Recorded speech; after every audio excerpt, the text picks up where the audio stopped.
I'm Catherine Sheeran, host of the podcast Horse Tales with Cat. My guest today is renowned in the equestrian community. Emil Spadone not only owns and operates two training facilities in both New Jersey and Ocala, he also runs a breeding farm, the World Sport Horse Sales Auction in Ocala, and heads a horse transport business. Hailing from Basking Ridge, New Jersey, he spent his early years riding and working with the likes of Buddy Brown, Michelle and Tim Grubb, as well as Rodney Jenkins, before stepping out on his own to start Redfield Farm. Emil, welcome to the show. Hello, Catherine. Thank you for having me. Well, I always like to go back to what brought you to the sport. It seems like you had a passion from a very early age and you followed that dream and never veered off course. Why don't you share with our listeners, I guess, how it all came about? Well, I did have a passion early on. However, I think it was almost more my mom. My grandfather, who I never got to meet because he passed away before I was born, had a few horses. He was an old-fashioned Italian guy, and they were in West Orange, and they had like 40 acres, and he had a few horses. And so my mom would go out and watch him ride and help in the barn. And, you know, he was old school, so he didn't really let her ride. He just let her help. So she always loved horses. And when we moved to Basking Ridge, I was like 10 or 11 years old, and we were there for about a year. So at the age of 12, my mom drove past a barn called Coppergate Farm with Tom and Lila Florio. And so she drove in there and she signed us up for lessons. So we went once a week. That's how I actually started. Yeah, I was there taking lessons with the school string, and I started to lose interest, and I had more interest in dirt bikes, to be honest. But my mom had a passion for the horses. She didn't want me to lose interest. So she talked to the instructor and they offered me this like part-time after school job. I didn't get paid, but I got to have a couple of lessons. So I started to learn from the bottom up. You know, all the horses had straight stalls, and we would basically shovel out the manure and sweep it down to the end. And then we would have to take each horse one at a time out to water them in the trough. You know, they didn't have buckets back then. And I really started to like that. And I liked all the community there and all the other workers. And I started to feel a part of it. So I really started to that's where my passion started. And then Tom Florio, he was the owner of the barn, and he had a customer show section. And I was in the school barn. And one day he kind of plucked me from there and said, I want you to come over to the main barn. You're going to come over here. And to be honest, I didn't want to go because I didn't want to leave your community. I didn't want to leave my group, but that was where it started. And I went over with him, and he let me ride horses, and we showed. And that's really where I started, was Coppergate. And then I had a friend of mine that rode there that knew Buddy Brown, and asked Buddy, could I send this kid with you for the winter? My dad, super great guy. My parents very supportive, but we were sort of, you know, he was a blue collar kind of hardworking guy. So we didn't have a lot of money at the time. So we asked if Buddy would take me on as like a working student. So there I went, and I started with Buddy. So that's actually how it started. And that was on from there. And how old were you then when you started with Buddy Brown? I think I was 18, because I showed with Coppergate all around New Jersey at the local shows. And honestly, I didn't have any clue that there was more than that. You know, it was just this little bubble I was in. And we showed at the very local shows. Well, Coppergate had a horse show at their place.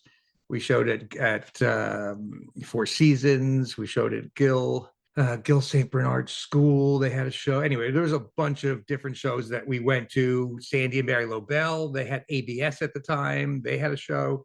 All the local barns had a show. And then all the local trainers supported each other and went to their show.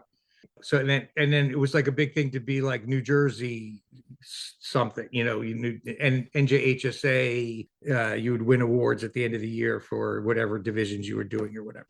So I think I was 18 when I ventured off to Palmetto, Florida. Buddy was at the time working at Imperial Farm with Steve Stevens and Gene Mish back in the day. And that's where he had his horses.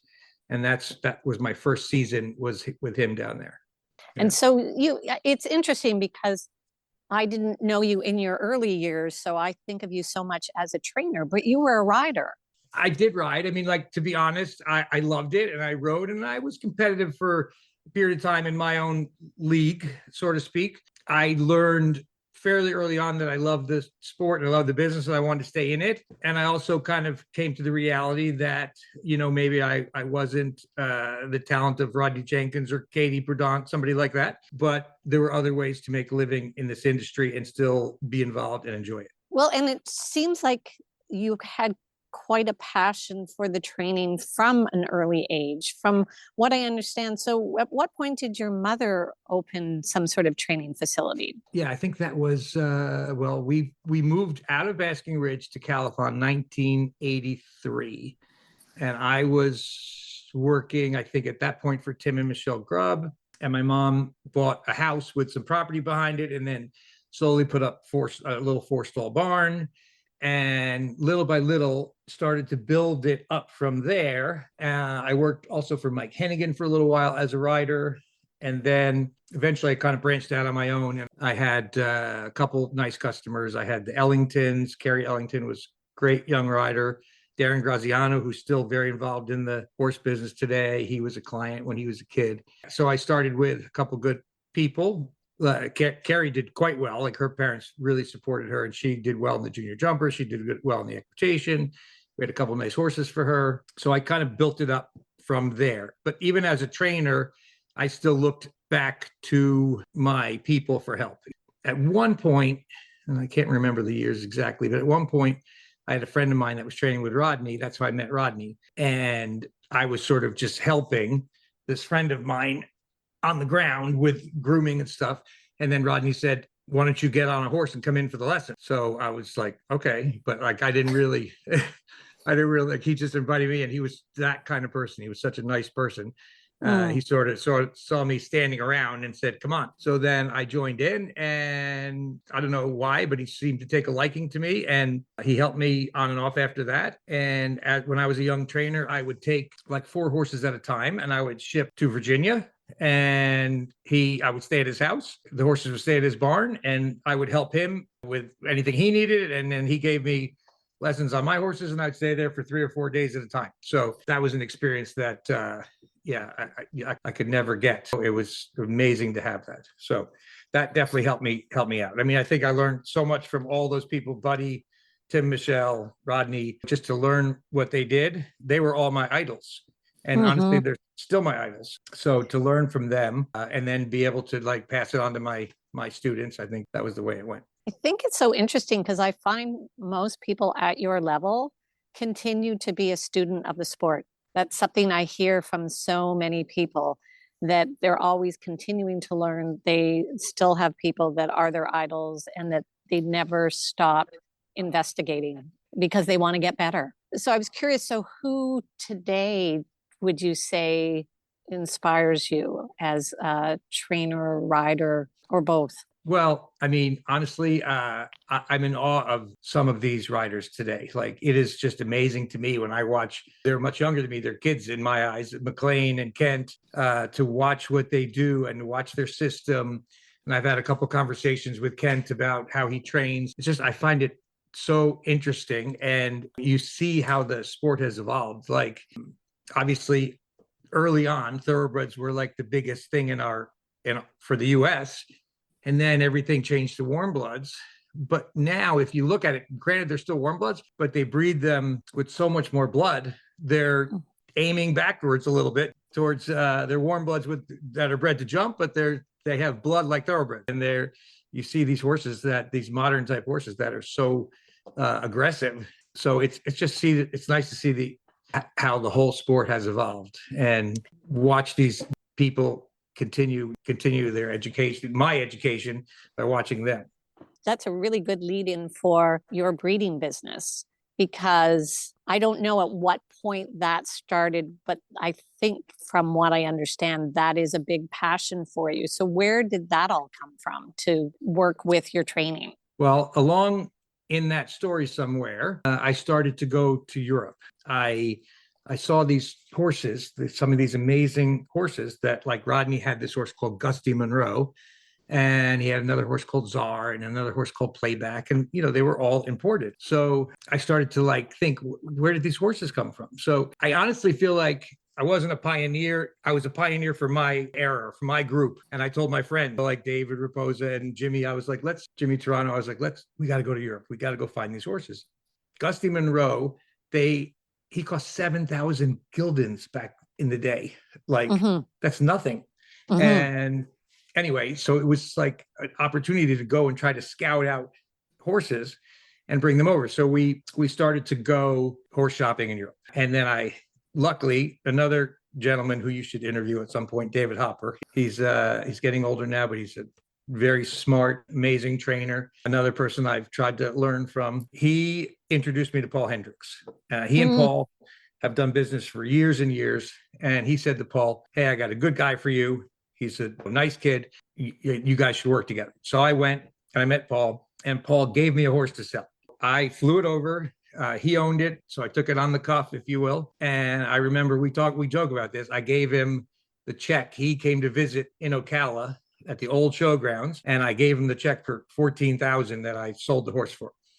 That was our first deal we did together. And he was excited. He was happy with the money, and I was happy. And so I got to be very close with the whole Hendricks family, and they treat me like family. And Paul is really into breeding. So the more I hung around with him, I would go to the 2-year-old loose jumping competitions, and we would go in his fields and see the foals and the babies, and we would talk about the breeding, and we would see how some of the superstars start right here. And it's so hard to find them, and they're so expensive. I thought, wow, I think I have to follow that model a bit. And I love hunters. Now, Paul, I've had to coax him, twist his arm a bit to appreciate hunters, because, in Europe, they don't really, especially those older guys, they don't really like hunters. But I have to say I love hunters and I love jumpers.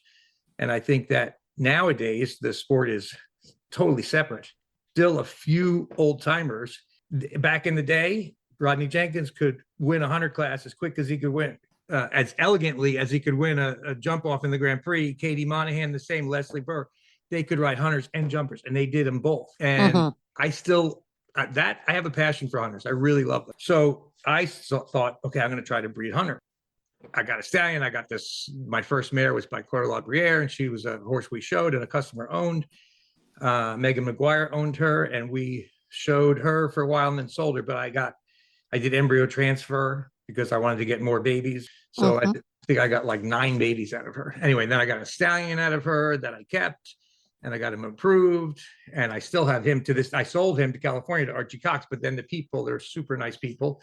And in the end, when he was retired, they let me take him back. So I flew him back over, and I stand him now. And his name is Maximus, and he's a really nice stallion. He's had some very, very successful hunter babies. So that's where the breeding passion sort of started. And it gets a little out of hand easily. You got to be careful because they're little like rabbits. Next thing you know, you have 20 foals a year, and you have to feed them all. So it gets to be, the hobby gets to kind of overwhelm you a little bit. So to be honest, I have sized down a little bit in the breeding just because it is expensive, especially in Florida. As much as the hay costs nowadays and everything costs to raise these babies to do it correctly, it's expensive. In Europe, they don't have to feed them for 6 months. They put them in these big fields all summer long and into the fall, and then they bring them in, and they have tall grass, and they come in looking amazing. In Ocala, don't get me wrong, I love Ocala, but I feed them and hay them all summer because the grass is just not as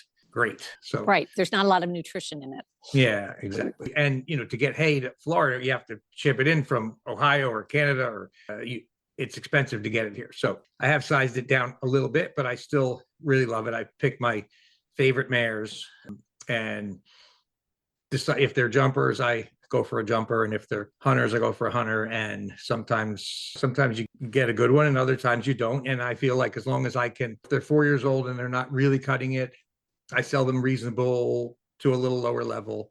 And just as long as somebody's happy with them and they enjoy their horse, I'm happy enough to send them off. So there were a couple of things that you talked about that I wanted to explore. One was you talked about some of these trainers having systems. And so I was curious because you run a very large facility and a couple of them.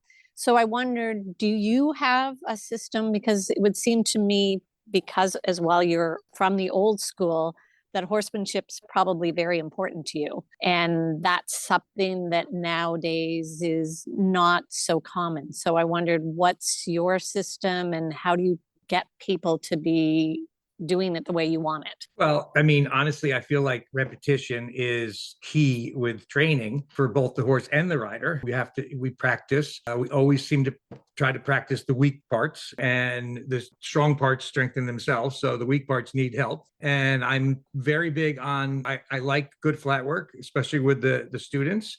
And I really like good position because I feel like if they can learn the position early on, they don't have to think about it so much later on. If they make it, they kind of concrete the habit early, then they don't have to concentrate on it because it's there now. I'm big on that. And then when it comes to certain exercises, then I start to think more about the horse. I feel like there's hunters and there's jumpers, but even within those categories, they're individuals. So then I try to tailor the program.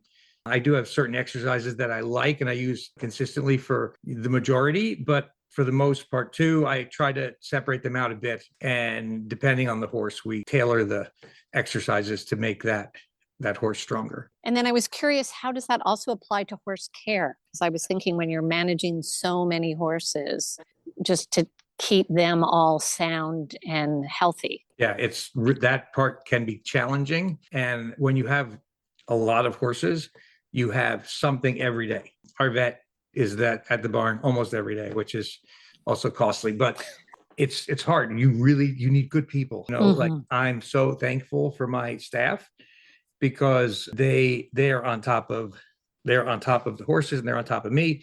They communicate well with me. Like I really want to know what's going on. So I'm right down to thrush or a shoe off. I hear about it because I feel like that's the horses, they can't really talk to you. So as things go wrong, you have to sort of be able to put the pieces together to backtrack and try to figure out where you're at. So I just think it's important to really, really have good care, good staff, and stay on top of your horses. And again, they're individuals. Some horses, everybody loves turnout, but some horses don't love it. And then they walk the fence line and they start digging a hole by the gate. Horses that I don't make them go out if they're not happy out there. If they go out and put their head down and enjoy it, then I'm happy for them to go out. But if they're going to walk a trench because they're pacing and they're unhappy, I'd rather let them come in, and then we hand graze them. They're happier like that.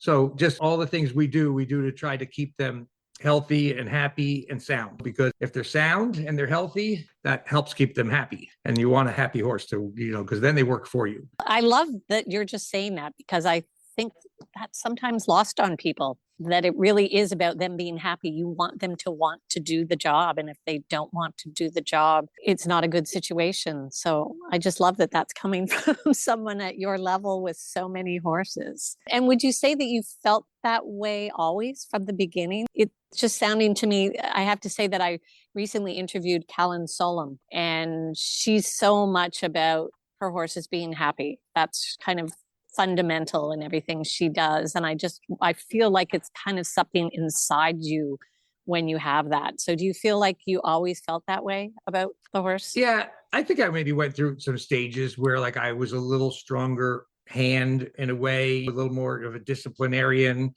and had a little more the idea of having them sort of toe the line, if you will.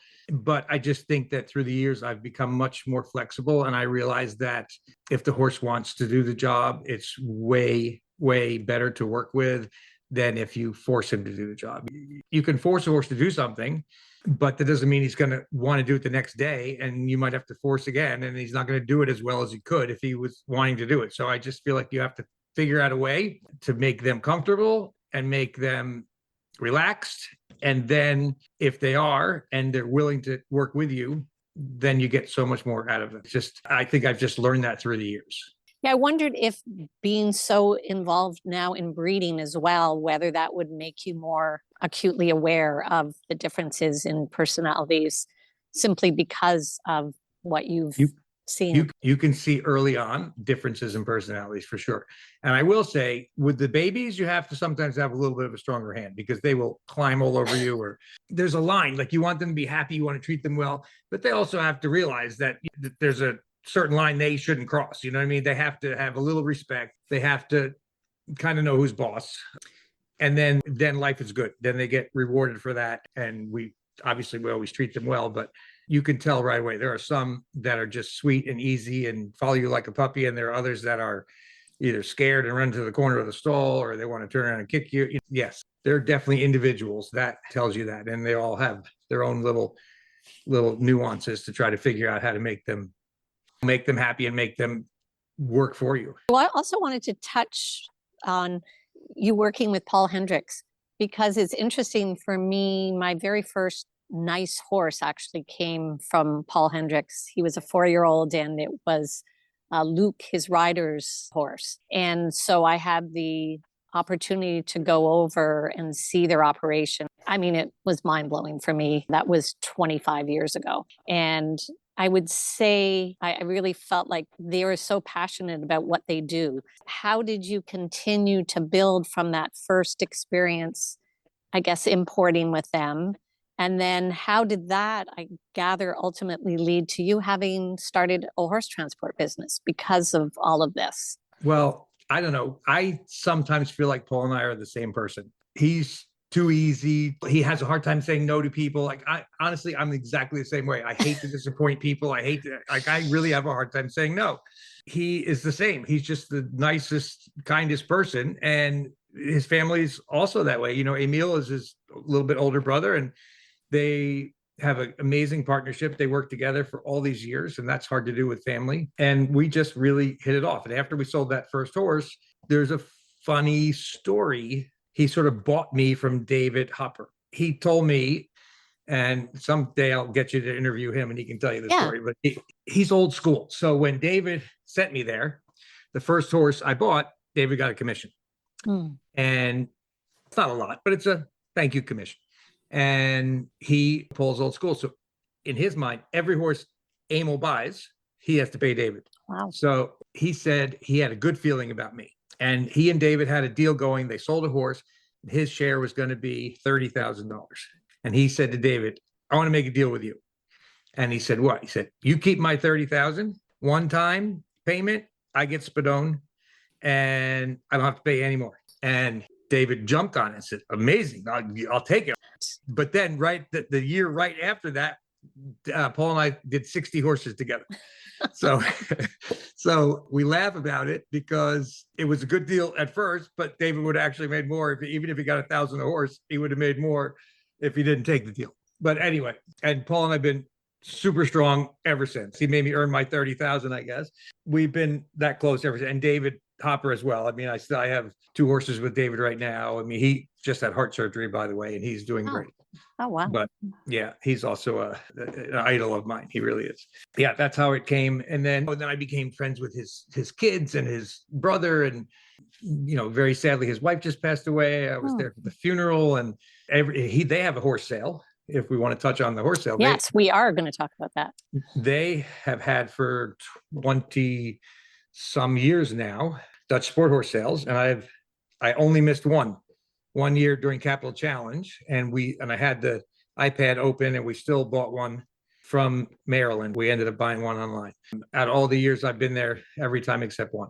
I'm involved every year. I go there the week before their auction. We try horses, we bring customers, whatever, and we do business. And then he decided, since the World Equestrian Center came up, everybody's so impressed and amazed with that facility, what the Roberts have done for Ocala. It's unreal. It was Paul's idea. He said, we need to do an auction here because there's no better venue. So we did. This was our 3rd year so far. Knock on wood. We've done well every year. It's a little different in Europe. When they do an auction, it's an event.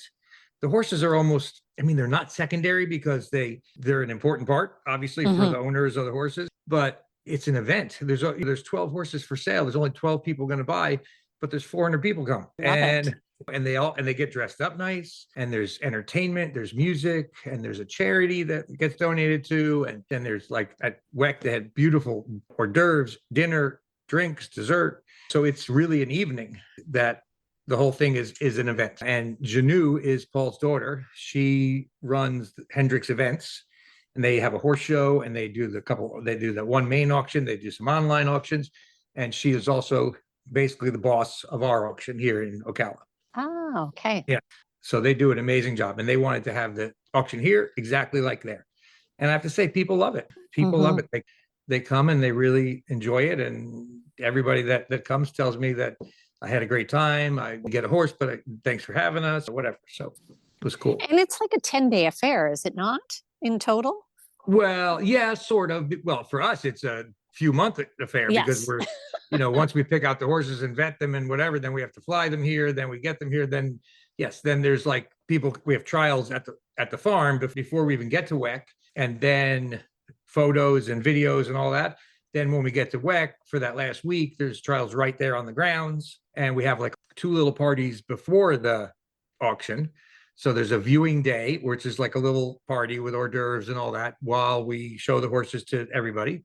And then there's a party like on usually the night before, like at some kind of a dinner party, and then the auction. So yeah, it's a process for sure. No, I think it's quite remarkable because I remember thinking when it started, as you said, the venue at WEC is incredible. I don't even know how you could top it. And for riders in general, I feel like it's also been a game changer because they have the opportunity to kind of stay put and make a living and not have to actually travel anywhere outside of Ocala. I feel like for them, so I thought when you started the whole sales auction here, I just assumed it was your idea, to be honest, because you're here and you seem to be able to take on so many different events. Like that was something I really wanted to get to, is where does your drive come from? Because I don't feel like you're motivated by money. I think it's just you must be visionary on some level because you seem to be able to build things, even just with your training facility. I would love to know what your thought process was in terms of starting things out and then doing what you do. And the same thing with the breeding and then with the sales auction. Well, as I said, with the breeding, I was motivated mainly because of the fact that they have to start somewhere, and you see some of these amazing horses that have come, they've come from foals, but when you've seen them as a foal and then they become amazing, it just really hones in on you that there's a way to start that. With the auction, it's a fun, exciting event. It's kind of fun to sell 12 horses in one night. And I joke, but I'm kind of serious. Like, I like selling horses. I love buying horses. And the only reason I sell them is so that I can buy new ones. In buying and on the road looking and trying to find the next horse that you think is going to really do well or sell well. Or we have a hunter right now that I just sold that I'm so proud of called Four Aces. And Michelle Hendricks, that's Paul's son, he bought it as a 145 jumper. And then he said to me, I don't think he's got quite enough blood. Like we were talking about these modern horses, they have to be aggressive. He said, I think he's like a little too quiet. He said, maybe he could be a hunter. Will you come check him out? So I said, sure. I was coming anyway in like a week. I said, I'll be there, next week and we'll check him out. So I was there, and I mean, honestly, I fell in love with him. He's beautiful. He was a great mover. He's a perfect lead change. He jumped in literally perfect style. He's scopy. I go, Michelle, it's a no-brainer. I made a video, and I sent the video to 2 of my good clients that I sell horses to a lot. And I have to say, I was a little shocked. He was expensive. He wasn't cheap, but they didn't react off the video. They said, we like him, but we're not sure. So they didn't buy. So Michelle had a partner on the horse, and I said, let's buy the partner out and let's bring him to America. And he arrived on Tuesday out of quarantine from Miami. I put him in the 3-3 performance hunter class on Wednesday. He did a 3-3 performance. I just wanted to get him in the ring once over those little, just to make sure he was okay. And then we did a high performance class. We did 2 classes on Wednesday. So we did a 3-3 Wednesday, a high performance Thursday, and the Derby was Friday, 40,000, and he won the Derby. So that was his first Derby, and he has not looked back. I mean, and honestly, I sold him to some really super nice people, and they love him, and they still have him with me at the moment. And he's won a lot. He just won the the International Derby at WEC. He won that a couple of weeks ago. He's an amazing horse. That's one, if I was money motivated, I should have kept him a little bit longer and then waited to kind of ring the bell, if you will, a little bit later. But he's an amazing, amazing horse. So I just get excited to find horses like that. And I would rather buy than sell. And selling, I like selling. especially when it works, because people are happy and they come to you and they're thankful and it just makes you feel great. The part about selling it I hate if the horse doesn't work. It doesn't really go right for the kid or the adult or struggling. And honestly, it's something about that makes you feel awful. And I just hate that feeling. So then, of course, I'm always trying to help them out somehow, because it does help your business model. I think you're way more successful when you're available after the sale, but it also is just the way I am. I want people to be happy. I want them to have success. I want them to be happy. I want it to go well. That makes it worth it for me. It's interesting because I feel like that's something you share with Paul Hendricks, because that was my understanding with him as well, is that after the sale, he was always there. If it was not going well, then let's switch this horse out and find you something that works. And I think I mentioned we're the same person. You actually almost look a little similar too. I was just thinking you guys physically look a little bit similar. So that's kind of funny. Do you have a type that you like? No, and horse type, no, not really. I remember Michael Matz said one time, the first thing you do when you walk in the barn is look at them. I like a good looking horse. No, I like a horse that has a big heart and tries for you. One of the best horses we had was not good looking. Her name was Melissimo. This is going back. I was married at the time. I guess it was like around 2005, maybe. Yeah, I don't remember what year it was, but I saw this horse in Ocala, and Paul was visiting that week. And I just happened to walk up to the ring to watch the course because I was training someone, and I watched the horse go just to learn the course. And I thought, wow, that horse looks really interesting. So when the girl came out, I said, hey, what is that horse? And she said, oh, I don't know. Some people sent it to me to sell and blah, blah, blah. I think it's Irish. And you could believe it was Irish because it had a big head. And I said, for sale? She said, yeah, they want to sell it, blah, blah, blah. So I said, well, I want to try it. Okay, so I said, Paul, did you see it go? He said, no, I didn't see it go. So then she came back with the papers, and she showed us the passport of the horse. And I gave it to Paul because he's the expert. And he looked at it and he said, wow, this horse is really, really well bred. She's Dutch. And she's like, this is like the best breeding you could get. It was, she was by Libero out of Voltaire Jasper Mother. So he was really impressed with the breeding. So we tried the horse. Actually, my wife at the time, she got on the horse and she thought it was a little big for her. So she was a little unsure, but we tried the horse anyway. We put another rider on. We jumped big enough.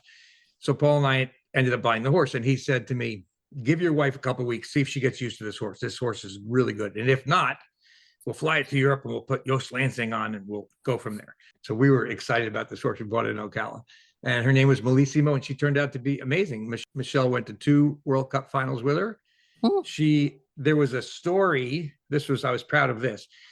It was the only time in history the mom and the son were at the World Cup finals at the same time. So Melissimo had a baby when she was 3. Her baby was called Robin Hoodsey or Robin Z, I think. Robin Hoodsey, maybe. Anyway, Ben Mayer had it at the time. And he was at the World Cup finals. And so was Michelle with Melissimo. And they did a whole story with the two like heads looking at each other, mother and son. First time in history, mother and son were at World Cup finals together. So that was pretty cool. Yeah, it'd be very special. Yeah, that was a fun moment for us, for sure. And so then when did you start the horse transport business? Because that just seemed very clever and natural. But again, I mean, that would have been quite an undertaking to just start. So, yeah, well, I was doing a lot of horses with Paul, and I was flying horses in and out all the time. And I don't want to say you get disgruntled, but like sometimes it doesn't go the way you want. And I didn't really feel like I was getting the customer service that I really wanted. And I feel like I'm a pretty polite, easygoing person. And I want somebody to call me back in a timely manner. And I want them to try to work with me, because that's the way I am. I try to help people. I don't like saying no. I don't really like, I want to at least have them make an effort. Anyway, so I decided I was going to start this. My friend Seth Fallenrat, he thought it was a good idea. We had another partner at the time that wasn't a great partner for us. It just didn't work. So Seth and I have it ourselves now. And I can't stress enough about having the right people. Like I have Nicole Judd Elson. She's my main operations manager, and Devin Kaminsky. Devin and Nicole stayed with us from the very beginning. And I'm there when they need me, and I'm on the phone every day with them, and I know everything that happens. Funny enough is I got better service when I was a customer with a different company, because now I have to, anytime there's an issue, like I have to bump myself, we won't bump horses. Like that's kind of our thing. Because when I was a client, if my horse got bumped for somebody else, I hated that. So I won't bump somebody's horse. We have this great client that flies 100 horses. Well, you could imagine people sometimes can be pushy. Like, I want my horse on that flight and there's no space. Figure it out. And I will not bump a client horse, but I'll bump my own. So it's kind of like the shoemaker's children don't have shoes. I tease my girls all the time. I'm like, you realize what a good client I am? Like, I tell them all the time. So it started slowly, but it built its way up. And I have to say, like, we do a lot of sponsoring. We give back and we sponsor a lot of different horse shows, and we have jumps at different shows. And I love doing it. I don't know that my accountant is always telling me that I'm a little bit out of balance with my sponsoring versus our income. I don't really care, because what I get out of that is it's our branding. I like sponsoring at the shows, and I like giving back. And it's just something we really like to do. So, and Seth is behind me with that. So we both do that. The girls put up with us. Well, and I was going to say, so does horse fly anywhere in the world? Well, we mostly do import export from Europe. We do domestics. We do domestic flights with FedEx. We fly to Alaska. We fly to Hawaii if we need to. For the most part, we go to Europe, and then from Europe, we have partners over there that will take them if they have to go further. But we will do door to door. We'll do the paperwork, like a travel agent, if you will. Like, basically, it's all organized. No matter how many steps of the way there is, we organize it from start to finish, and we try to make the trip as seamless and easy as possible. When the horses arrive, we take pictures, we send them to the people. They even have an app now where there's an app that you can look on your app and see that where the plane is. That's cool. Yeah, it's kind of cool. That's really cool. Because it's interesting for me, because years and years ago, I'm trying to remember, like it's probably at least 30 years ago, I just worked as a groom just to get a free flight to go over to Europe and traveled with the horses. And it was fascinating for me because most people had no clue as to what happened. And we were just on a combo plane. Yeah. So I was up front with passengers, and I was going back and giving hay and water to the horses, and I'd come back with hay on me, and the passengers around me never even blinked an eye. And I was like, sure, they're looking at you like, what is going on? Yeah, like, do you know there's horses back there? I remember the flight attendants being fascinated, and one of them coming back with me because she really wanted to see the horses. But it was just kind of an adventure. And then, as you say, when you land, and then getting off with the horses and accompanying them and waiting till they're released and the people come. That was, again, it was just kind of a fun learning experience. It really was. Yeah. So that's why I was wondering, logistically, for you to just start a business, it would not have been just any easy feat. Yeah, so I think it'd be harder nowadays. Like, honestly, it's much harder to fly with horses anymore. Like they have many more regulations, and you had to have like a dual passport to fly with them. They've definitely put in a lot more restrictions, but I've done that as well. I feel like everybody should try it one time, fly in and out with the horses. And you have one pilot. I've been there where they let me stand up on takeoff in the box. Wow. Did they make you sit? I think I was sitting. I'm pretty sure. It was interesting because when I did it, I remember it was just after September 11th. And so what I was shocked about was that, because that was when the restrictions on passengers, they were going through all kinds of level of security, but I did not. I was actually like with the horses. Yeah. And I think somebody peeked their nose in at one point to just say, hey, who are you? But like there was no real security. And I just thought, isn't that interesting, given the high security clearance everywhere else? Yeah. But back then it would depend on the pilot. The pilot was okay with it. I would stand there's 3 in the box. So I would stand there basically at the doorway and kind of keep my hand on the one's halter and take off and land right with them. No seatbelt, no nothing. And then there's other times where the pilots were like, no. You have to come up. We usually always had the back row, right? Did you have the back row? Row 42. Yes. Row 42, I was definitely at the back. Sure. So then they would make us sit for the takeoff. And then once the captain turned off the seatbelt sign, then you could go back. It would just depend on the pilot, I guess. So, but yeah, that was fun experience. And I think everybody should try it once. It's fun. Yeah, and I just think it's cool for the horses. I had no idea that the process was going to be. They were on this pallet that gets lifted up and then shuttled over. Rolled in. Yeah. Yeah, it's really, I think it's something that a lot of horse people have never experienced. And it's amazing. It can also be a little scary, like if you've been around a long time, even with ground shifting, like sometimes horses scramble and they get scared. If one is scrambling, then one next to it is also freaked out. It can be traumatizing. And you always think, God forbid, something like that goes wrong in the air. But it's amazing how they do it pretty well, like barely get tranquilized. They have that like gel tranquilizer that the KLM agents used to have like on them if they needed it. But it's rare. And now that they don't do any combis anymore. KLM stopped doing it. Now it's all cargo.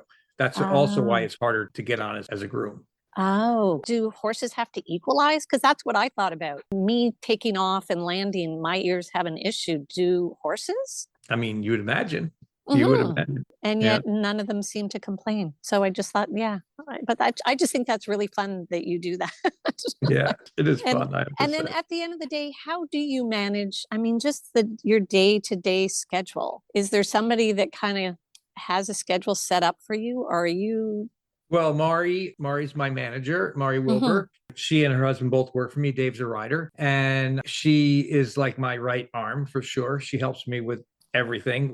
No matter, she helps me with all the training. She doesn't do so much of the breeding. I have a breeding manager, Alex Bell. She helps me mostly with the breeding, but Mari does everything with the training farms. She helps me with the auction, and she helps me with horse flight a little bit. So she helps me with me. And then I have Nicole and Devin help me with horse flight. Alex helps me with the breeding. We had a tack store. We sold that because I didn't find my person for the tack store. Oh, okay.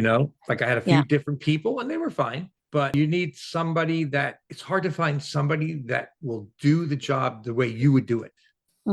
And there I struck out. I had a tack store for a while. I liked it. I thought it was kind of fun, but I couldn't find myself to employ there. So that's interesting. Selling that. I was going to say that speaks a lot about your character, that you attract these people. I feel like when I've spoken to riders and trainers that are successful, I think it speaks a lot about your own character. You're a nice person, you're attracting good people, and you have a certain standard that is required, but with kindness. And I feel like that's a tough balance.